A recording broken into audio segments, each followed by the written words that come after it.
皆さんどうも、チャキコです。今回はバイオハザード RE4 におきまして、国内版と海外版の表現規制の違いですね。そこと、あとプレステ版におきまして、画質がね、ちょっとね、良くなるおすすめの設定、ここら辺もね、ご紹介させていただきますね。まずは表現規制がかかったイベントシーンからご案内させていただきますね。ここになりますね。ここで×をして、眺めます。これ国内版ですね。はい。で、ここから火を投げられて燃やされてしまいます。で、国内版だと、こんな感じで終わっちゃうんですね。はい。結構マイルドな感じなんですけども、お次は海外版。こちらが海外版ですね。覗いてみましょう。で、火を投げ入れられて、まだ生きてるんですよね、この警官さん。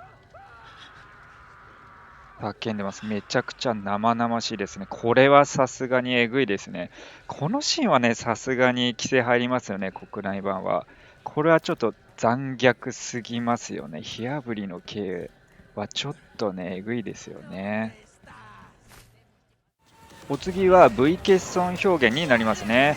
こちらね、国内版なんですけども、今作ね、幸いなことに V 欠損に関しましては、そこまでね、ものすごい表現規制がかかったという部分がね、少ないんですよね。あるにはあるんですよ、少ないんですよね。V 欠損ちゃんとあるんですよね。国内版でも頭吹っ飛んだり、手足がちぎれたりなどね、ちゃんとあるんですよね。なのでそこはね、皆さんかなり朗報だと思いますね。これ国内版なんですけどね、これでも結構エグいですよね。もう吹っ飛びまくりですよね。もうラストオブアスとか他のバイオハザードとかだとね、もう欠損表現さえもう規制されてきましたけどね、括弧作品というか今までは。だったんですけども、この次ちょっと海外版お見せするんです。ちょっとね、グロ注意ですね。結構エグいんで、ちょっと注意ですね。はい、こちらが海外版になるんですけども、ショットガンでだいたい胴体、ちょっと下らへん、胴体ぐらいですかね。うわ、えぐい。うわ、もう真っ二つ、もう上半身の下半身がもうね、もうえぐいことになっちゃうんですよ。いや、気持ち悪いですね。うわ、キモい、これは。うにょうにょしてる中の。はい。めちゃめちゃえぐいですね。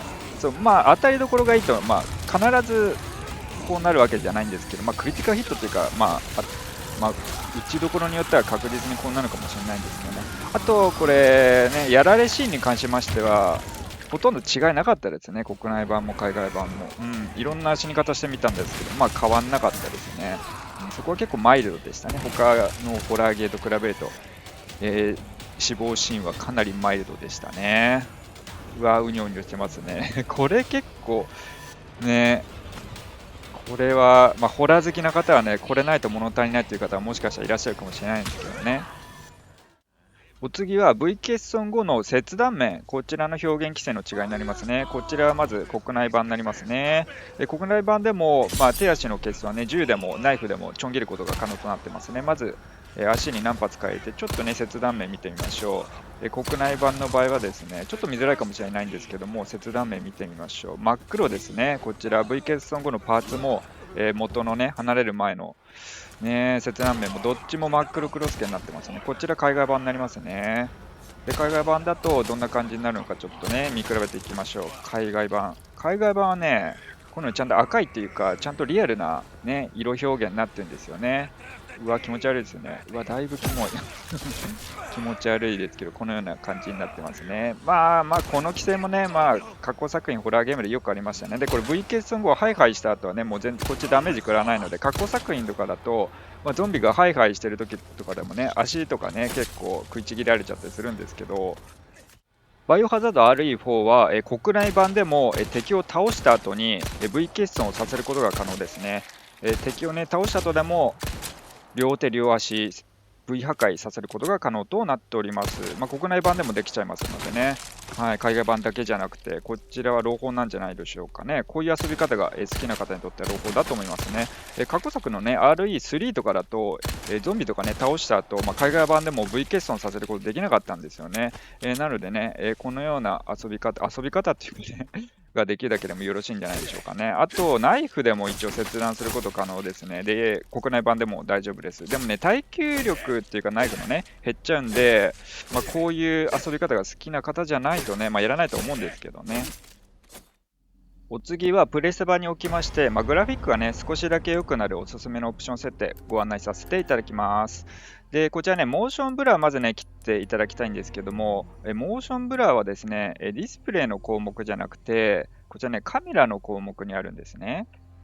一応 PC 版だとカメラでもディスプレイでもなくグラフィックというところにね、一括でまとめてこの設定あるんですけども、もちろんモーションブラね、好きだよという方もいらっしゃると思うんですけど、大半の方はね、切ってらっしゃる方が多いと思いますね。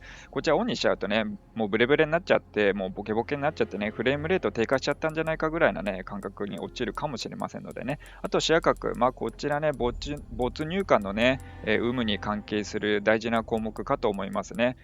プレイしやすいように設定してもいいですし、没入感重視でやってもいいですね。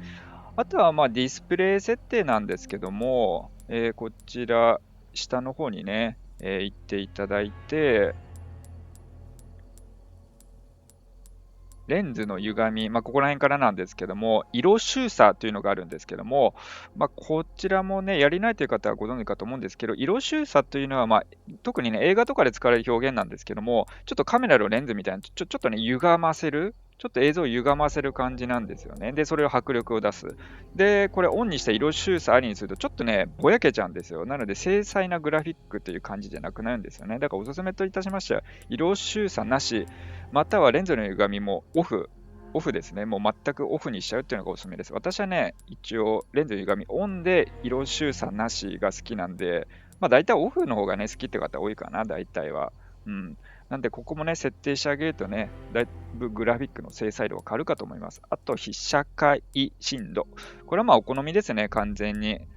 これ、被写体にしたいもの以外はね、ぼやけさせて、その被写体をね、かなりくっきりはっきり見せるっていった表現なんですけどね。あとこちら気になる方多いかと思うんですけど、ストランドヘア。